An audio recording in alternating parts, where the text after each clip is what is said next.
Hi, Scott. ROCKFILE back with another podcast review for you.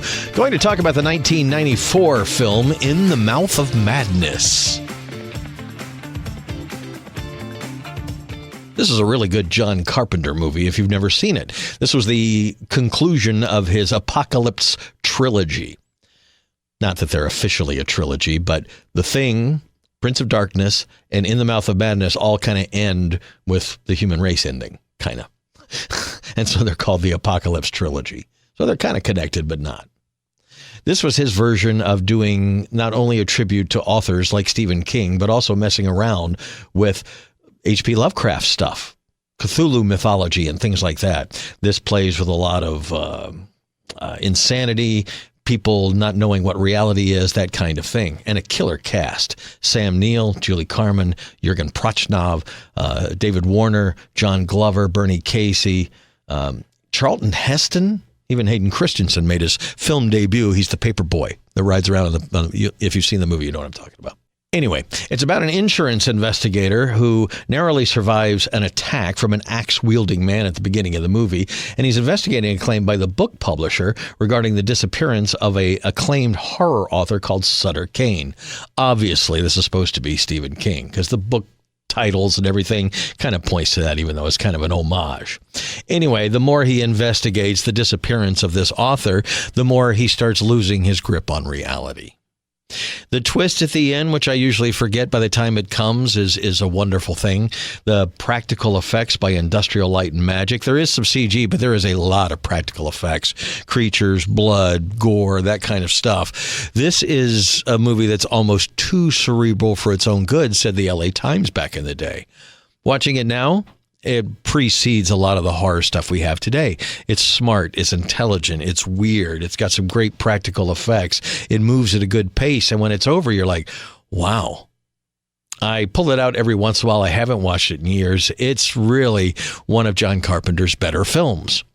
I found out from my buddy Chris that it's not easy to stream. Everybody wants a lot of money to check it out, so a win for physical media. Now, the movie had about an $8 million budget between 8 and 14. It only grossed about $8.9 million, so it's considered a failure back then. But over time, there weren't even that many reviews of it. I think there were like 17 reviews on Rotten Tomatoes. I don't know where people were when this movie came out. It was a John Carpenter movie with a big cast and a decent-sized budget. I saw it in the theater. And like I said, I pull out the Blu-ray every once in a while to remind myself that he could really do some very interesting things. It is not my favorite John Carpenter movie by a stretch, but it is one of his better films. In the Mouth of Madness was released by Shout Factory a couple years ago. That's all that's available is a Blu-ray now.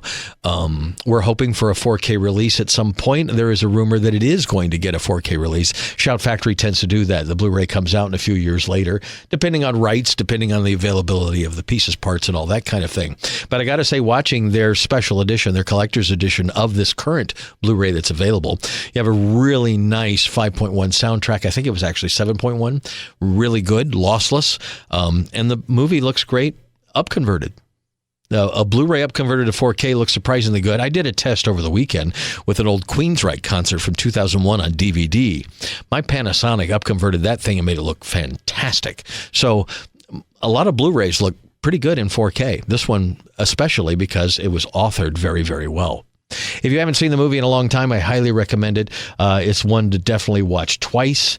It came out in December of 1994 in Italy, then in the United States in February. Like I said, it was a low-budgeted film. It did not make all of its money back, but as John Carpenter movies go, this is a really good one.